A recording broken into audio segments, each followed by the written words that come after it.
Good evening हमारे प्यारे दोस्तों।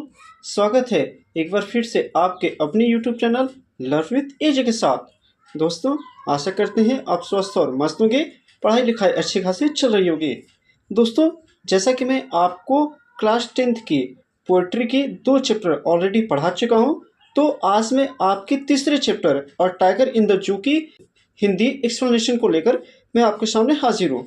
तो दोस्तों, चैप्टर को शुरू करने से पहले मैं आपको इसकी थोड़ी सी समरी बता दूं, जिससे आपको ये चैप्टर बेहतर तथा बेहतरीन तरीके से समझ में आ जाएगा। ठीक है, तो जैसा कि आपको बता दें, a tiger in the zoo के जो पोएट हैं वो लेस्ली नॉरिस हैं।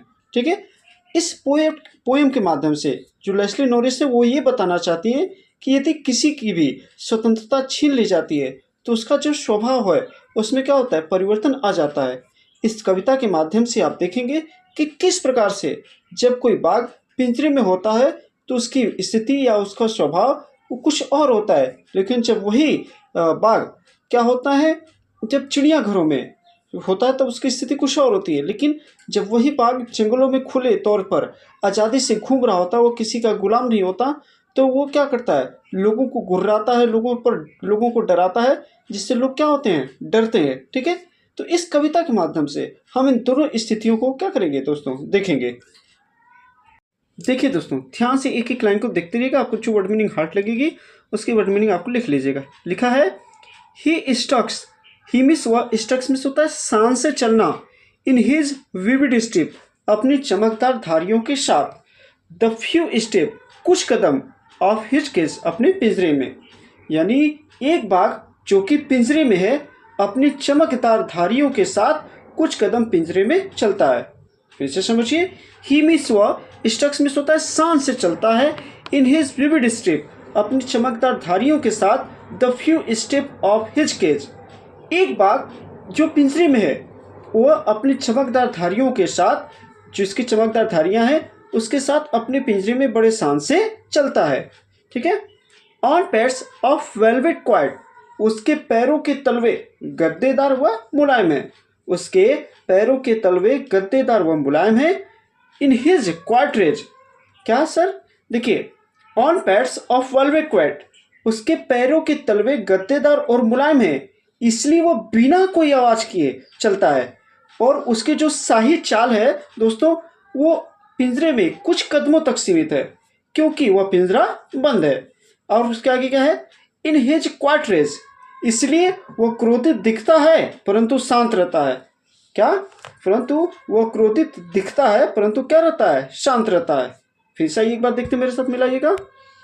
देखिए, लिखा है, ही मिस वह, स्टक्स मिस होता है शान से चलना, इन हिज विविड स्ट्रिप्स, अपनी चमकदार धारियों के साथ, the few step of his case, यानी एक बाघ जो पिंजरे में है वह अपनी शरीर पर बनी चमकदार धारियों के साथ कुछ कदम पिंजरे में चलता है। On pads of velvet quite, उसके पैरों के तलवे गद्देदार और मुलायम है, जिसके कारण वो बिना कोई आवाज किए चल रहा है। लेकिन उसकी जो शाही चाल है पिंजरे में कुछ कदमों तक सीमित है, क्योंकि वो पिंजरे में बंद है। इन हिज क्वार्टरेज, इसलिए वह क्रोधित दिखता है परंतु शांत रहता है। आशा करते हैं दोस्तों आपको ये समझ में आ गया होगा। चलिए अब आगे चलते हैं।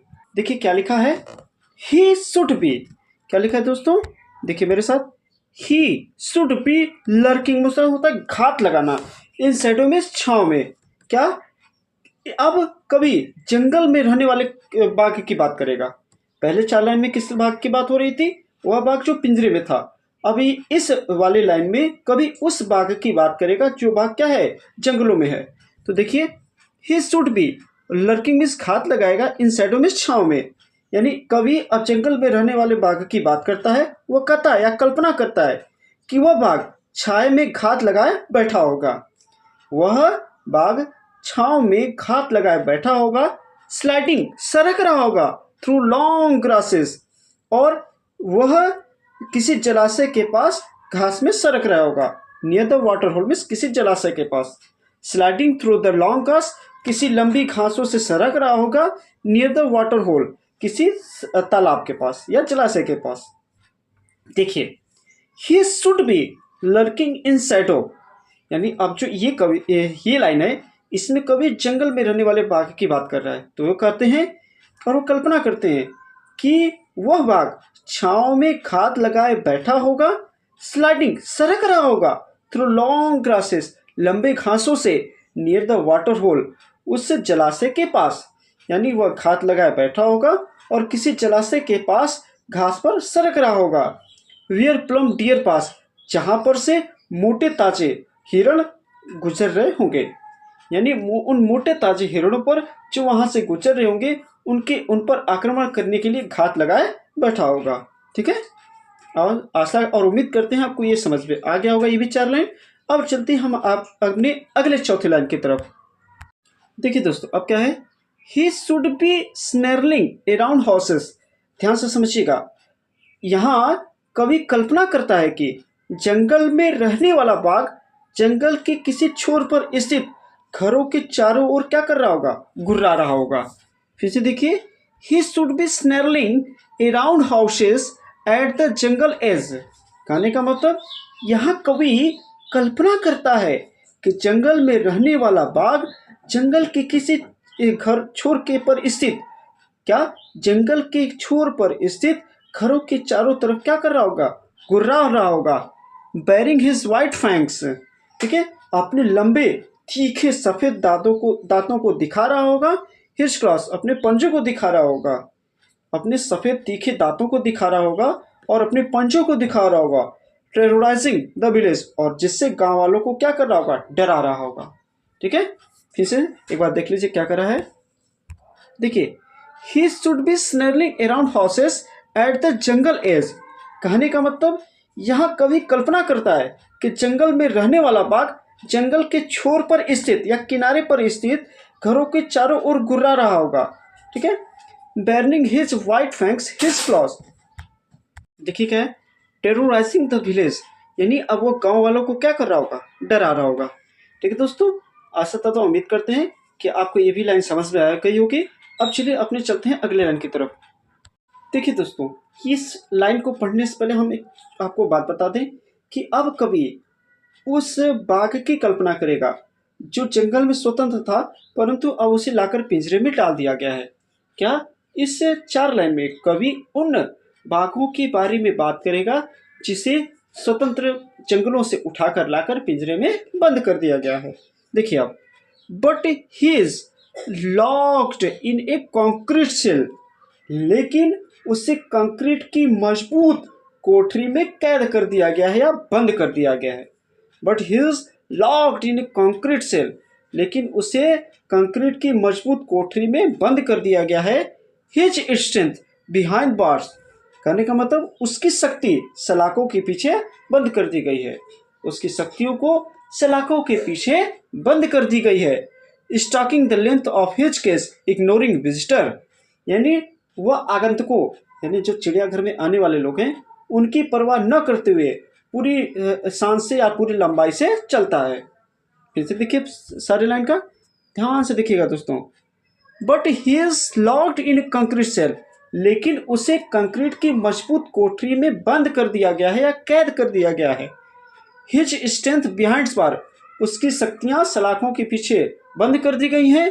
Stalking the length of his cage ignoring visitor, वह आगंतुकों यानी चिड़ियाघर में जो आने वाले लोग हैं उन्हें अनदेखा करते हुए अपने पिंजरे में पूरी लंबाई में चलता है, यानी अपने पिंजरे की पूरी लंबाई में क्या करता है, वो चलता है। ठीक है दोस्तों, अगर दोस्तों आपको मेरा ये एक्सप्लेनेशन समझ में आ रहा होगा तो हमारे वीडियो को लाइक करते हुए इस चैनल को सब्सक्राइब जरूर करिएगा और ज़्यादा से ज़्यादा अपने दोस्तों तक शेयर करिए, जिससे भी हमें भी मोटिवेशन मिलता रहे और ऐसे मैं अपने आपके लिए वीडियो बनाता रहूँ। चलिए अब इस पोएम के अंतिम चौथे लाइन पर चलते हैं। देखिए दोस्तों, ही हियर, वह सुनता है, the last voice at night, रात्रि में अंतिम आवाज को, द पेट्रोलिंग कार में गश्त करती हुई गाड़ियों की। फिर से देखिए, he hear the last voice at night the patrolling cars, पिंजरे में बंद बाघ रात को गश्त के लिए घूमती हुई कारों की अंतिम आवाज को सुनता है। पिंजरे में बंद बाघ रात को गश्त करने के लिए घूमती हुई कारों की आवाज़ों को, अंतिम आवाज़ को सुनता है। एंड स्टेयर्स, इससे मीन्स घूरता है, विथ इज ब्रिलियंट आइट, अपनी चमकदार आँखों से, वह अपनी चमकदार आँखों से घूरता है या देखता है। एट द ब्रिलियंट स्टार्स में चमकदार सितारों को। वह अपनी चमकदार आंखों से घूरता है किसको? चमकदार सितारों को। ठीक है, क्या करने का मतलब? वह अपनी चमकदार आंखों से चमकीले तारों को घूरता है। ठीक है दोस्तों, जहां हमारा ये पोयम एक्सप्लेनेशन समाप्त होता है। इसके नेक्स्ट वीडियो में मैं आपको इसका सेंट्रल आइडिया लिखवा दूंगा। तो दोस्तों, मेरा ये वीडियो आपको कैसा लगा? अगर वीडियो पसंद आया हो तो मेरे कमेंट्स बॉक्स में आप जरूर बताइएगा। मैं आपके कमेंट्स के बेसब्री से इंतजार करूंगा। तो दोस्तों चलिए, आज के लिए बस इतना ही। मिलते हैं नेक्स्ट वीडियो में, तब तक के लिए नमस्कार, टाटा, गुड बाय।